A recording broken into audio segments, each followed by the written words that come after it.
नमस्कार दोस्तों, अगर आप नई नई जगह घूमने के शौकीन हैं या नई नई जगहों के बारे में जानने के लिए इच्छुक रहते हैं तो ये वीडियो आपके लिए है। आज मैं आपको एक ऐसी जगह के बारे में बताने वाला हूं जिसके बारे में सुनकर आप एक सपने की दुनिया में चले जाएंगे।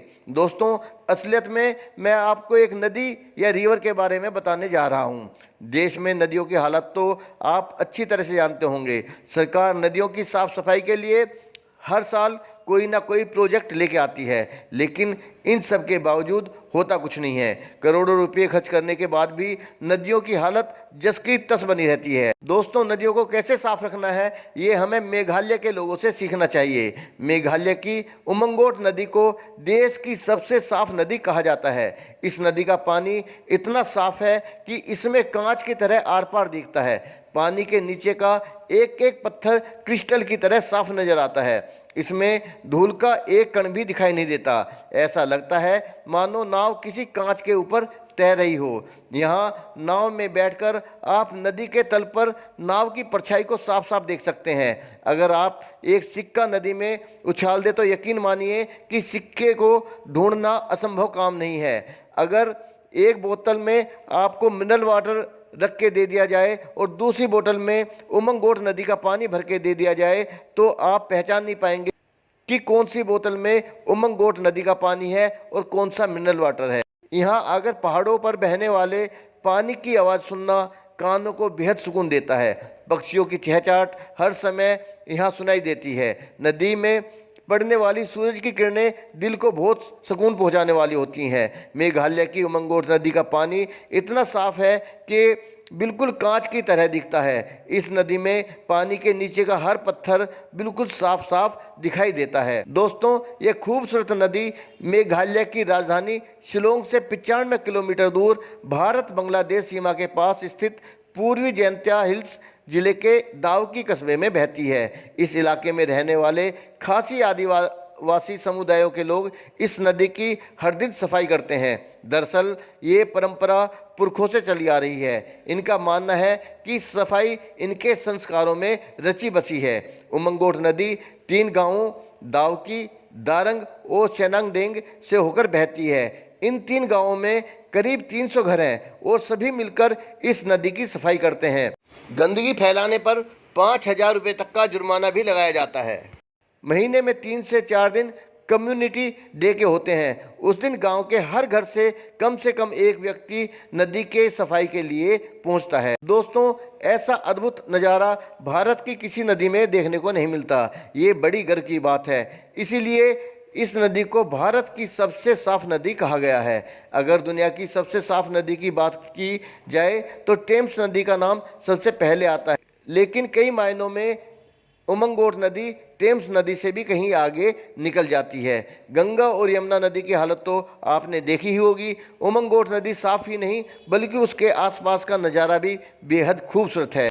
हरे भरे जंगलों के बीच स्थित इस नदी की तुलना लोग स्वर्ग में बहने वाली नदी से भी करते हैं। दोस्तों, नवंबर से अप्रैल तक यहाँ भारी संख्या में पर्यटक आते हैं। इस दौरान पर्यटक यहाँ बोटिंग का लुत्फ उठाते नजर आएंगे, जबकि मानसून के सीजन में बोटिंग बंद रहती है। उमंगोट नदी से कुछ ही दूरी पर स्थित मावलिनोंग गांव को एशिया का सबसे साफ गांव का दर्जा हासिल है। अंग्रेजों ने इस नदी पर एक ब्रिज भी बनाया था। इस नदी में बड़ी संख्या में मछलियां भी मिलती हैं। ये साइट मार्च से अप्रैल तक बोट रेस के लिए काफ़ी फेमस है। इस अवसर पर लोग नदी का सबसे निचला हिस्सा भी देख सकते हैं, फिर भले ही वह 15 से 20 फीट गहरा क्यों ना हो। उमंगोट नदी पर घूमना अपने आप में एक अच्छा खासा एक्सपीरियंस होता है, क्योंकि के साथ साथ बहुत सारी एक्टिविटीज़ भी होती हैं। अगर आप चाहते हैं तो यहाँ पर स्विमिंग करने का बहुत अच्छा अवसर मिल जाता है और इसके साथ में आप स्कूबा डाइविंग भी कर सकते हैं। कुल मिलाकर आपका यहाँ पर आना एक परफेक्ट कॉम्बिनेशन बन जाता है, एक पैकेज बन जाता है, जहाँ पर सैर सपाटा भी है, खूबसूरती और नेचर भी है, बहुत सारी एक्टिविटीज़ हैं। पर्यटक 20 मिनट से लेकर 1 घंटे तक बोटिंग का मज़ा ले सकते हैं। इस नाव में ज़्यादा से ज़्यादा 4 लोगों और एक नाविक के बैठने की जगह होती है। अगर आप इस नदी को देखना चाहते हैं तो दावकी गांव जाना होगा। नवंबर से अप्रैल तक का समय यहां जाने के लिए बहुत अच्छा होता है, जबकि मानसून के महीने में यहां जाना अवॉइड करना चाहिए, क्योंकि तेज़ बारिश से नदी ओवरफ्लो होने लगती है, जिससे खतरा बढ़ जाता है। शिलोंग का सबसे नज़दीकी एयरपोर्ट शिलोंग एयरपोर्ट है, जो शिलोंग मुख्य शहर से करीब 24 किलोमीटर की दूरी पर है। शिलोंग एयरपोर्ट अभी देश के काफ़ी कम हवाई अड्डों से जुड़ा हुआ है, इसलिए अगर आपके शहर से शिलोंग एयरपोर्ट के लिए फ़्लाइट ना मिले तो आप गुवाहाटी के लोकप्रिय गोपीनाथ बोरदोलोई इंटरनेशनल एयरपोर्ट के लिए अपनी फ़्लाइट पकड़ सकते हैं, जो शिलोंग शहर से करीब 117 किलोमीटर की दूरी पर है। गुवाहाटी एयरपोर्ट से शिलोंग जाने के लिए आपको बस के साथ साथ प्राइवेट टैक्सी की सुविधा भी आसानी से मिल जाती है। शिलोंग शहर का सबसे नज़दीकी railway station Guwahati railway station है, जो शिलोंग शहर से करीब 97 किलोमीटर की दूरी पर है। गुवाहाटी रेलवे स्टेशन देश के सबसे प्रसिद्ध रेलवे स्टेशनों में से एक है, जहां जाने के लिए आपको देश के लगभग प्रत्येक शहर से डायरेक्ट ट्रेन मिल जाती है। गुवाहाटी रेलवे स्टेशन से आप बस या टैक्सी के माध्यम से शिलोंग आसानी से पहुंच सकते हैं। अगर आप बस से शिलोंग जाने का प्लान बनाते हैं तो आपको बता दें कि शिलोंग जाने के लिए आपको दिल्ली और इसके आसपास के शहरों से शिलोंग जाने के लिए बस नहीं मिलेगी।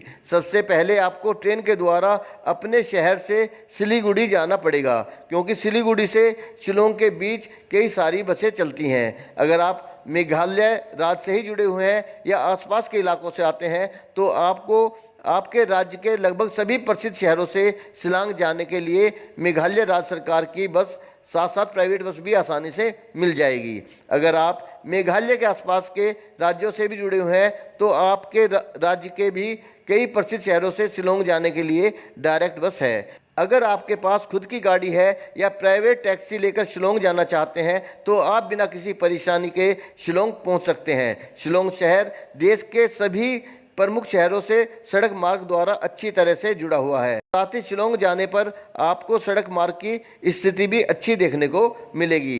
अब लास्ट में बात रही खाने पीने और पेट्रोल पंप वगैरह की, तो अपने इस सफ़र में खाने पीने, रहने और पेट्रोल पंप से संबंधित कोई भी परेशानी नहीं होगी। ये सभी चीज़ें आपको रोड साइड ही आसानी से देखने को मिल जाएंगी। इसलिए अगर आप अपनी खुद की बाइक, कार या किसी प्राइवेट टैक्सी से शिलोंग जाने का प्लान कर रहे हैं तो आप बेझिझक इस सड़क मार्ग द्वारा शिलोंग जा सकते हैं। दोस्तों, आशा है आपको मेरी ये वीडियो अच्छी लगी होगी। मेरे साथ आगे बने रहने के लिए मेरे चैनल को सब्सक्राइब करें। मैं इसी तरह दूसरे शहरों की अच्छी जानकारी आपके सामने पेश करता रहता। अगर आप अपनी किसी मनपसंद जगह पर वीडियो बनवाना चाहते हैं तो अपनी पसंद की जगह का नाम बताएं, कमेंट करें। मैं आपसे वादा करता हूं कि एक शानदार वीडियो आपकी पसंद की जगह पर बना कर दूंगा। मेरे साथ एक बार फिर से बने रहने के लिए मैं आपका धन्यवाद करता हूं। जय हिंद।